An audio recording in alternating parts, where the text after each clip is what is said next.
The Island at the End of Everything. The Collector, Part 1. Knock!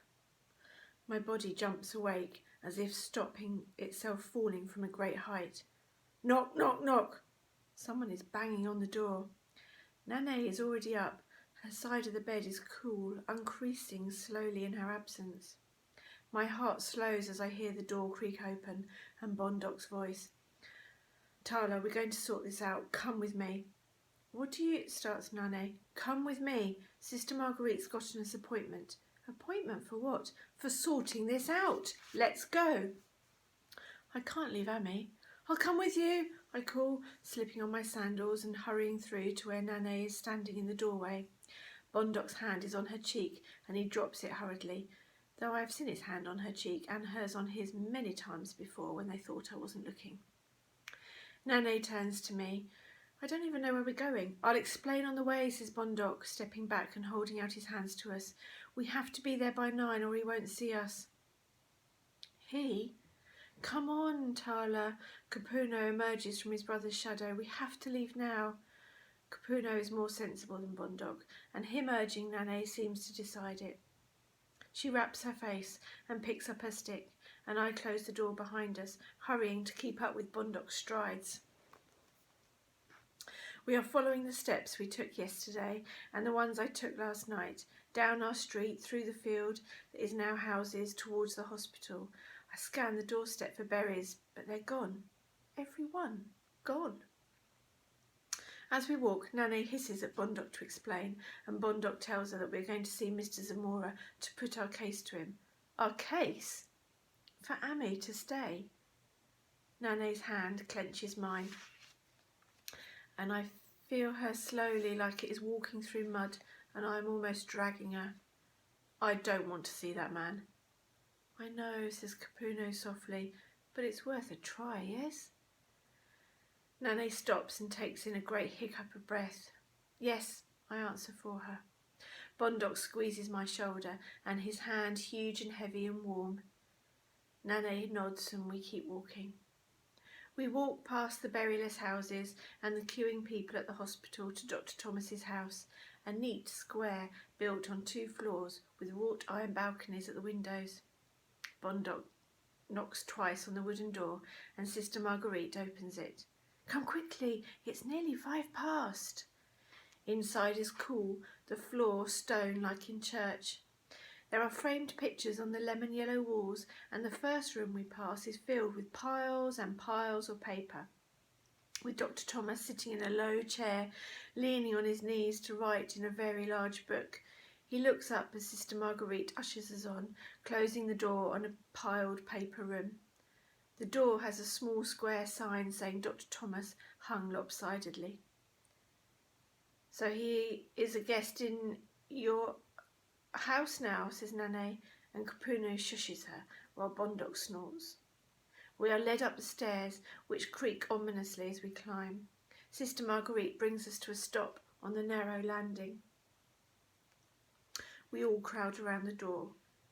It is white except for a small square patch of unpainted wood in the middle. This must have been where Dr. Thomas's sign used to be. Above it, a large sign hanging on a nail reads, Mr. Zamora, Authorised Representative to the Director of Health. It is in the same red lettering as the notices. I try to swallow the lump that rises in my throat as Sister Marguerite knocks. Enter. She turns the handle. The room is full of colour. The walls are flecked like the church's stained glass with reds and purples and greens and blues, as if vines of guamela flowers have threaded up them. But it is not flowers that crowd the room, it is butterflies. Butterflies lined up like school children, or an army in neat rows. What is this? Bondok growls. Ah, do you like my collection? I go nowhere without them, says Mr. Zamora, unfolding slow as a nightmare from behind a low wooden desk. He is wearing a pink tie drawn tight enough to butt against the apple of his throat when he talks. They are dear as children to me. Rhopalacara, or as you may know them. We know what they are, interrupts Bondoc. Why are they here like this? I am a lepidopterist, says Mr. Zamora. We don't use that word, says Bondoc warningly. A lepidopterist, Bondoc, says Sister Marguerite, not a leper. Oh, Bondoc folds in on himself, seeming to lose height. Yes, smirks Mr. Zamora, thin fingers spreading to indicate the walls. Or to put it in terms you may understand, I collect and study butterflies. These are all dead, I ask, though I know they must be to be so still. The colours of the wings ripple like fish under water. No, I trained them to sit like that. Mr. Zamora sneers. Yes, of course they're dead. I breed them, I hatch them, and then I pin them. You breed them? Just to die, says Nane. So that I may study them, Mr. Zamora repeats, raking his eyes across her scarf as he sits back down, pointedly scraping his chair back away from her. Is this why you come, to question me about my butterflies? No, says Nane coolly, but it is interesting to know.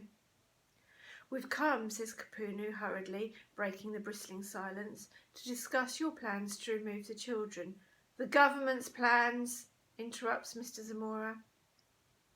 You are their authorised representative, are you not? Snaps Bondoc, who's done shrinking. Or did I misunderstand the sign you've hung on Mr. Thomas's door? Dr. Thomas, sorry. I am indeed the government's representative, Mr. Zamora narrows his eyes, and you would do well to reflect your tone. Kapuna steps between Bondoc and the desk, pulling from his pocket a carefully folded piece of paper.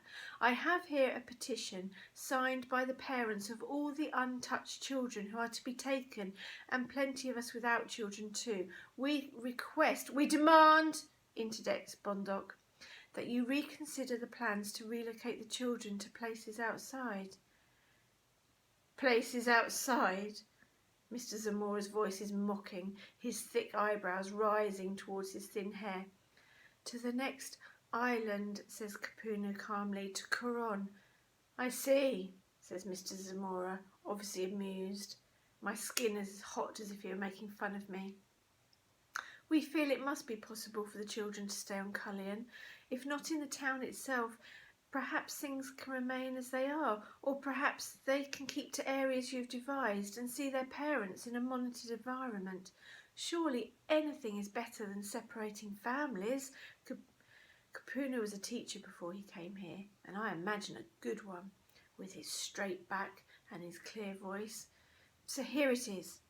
He unfolds the piece of paper and holds it out towards Mr. Zamora. He does not reach for it for what feels like a moon age. His face is placid like a lake hiding the snapping log of a crocodile. Eventually, Sister Marguerite takes the paper and places it on the desk in front of him. It is a tangle of names. People have written up the margins between the other words. I feel the first bright start of hope. Surely he can't ignore so many names. Read it, sir, says Sister Marguerite, please. I hope you say your prayers in a more persuasive tone, sister, says Mr. Zamora, giving the hard emphasis to the last word as she did to sir. He lets out an exaggerated sigh and leans forward slightly to open the top drawer of the desk.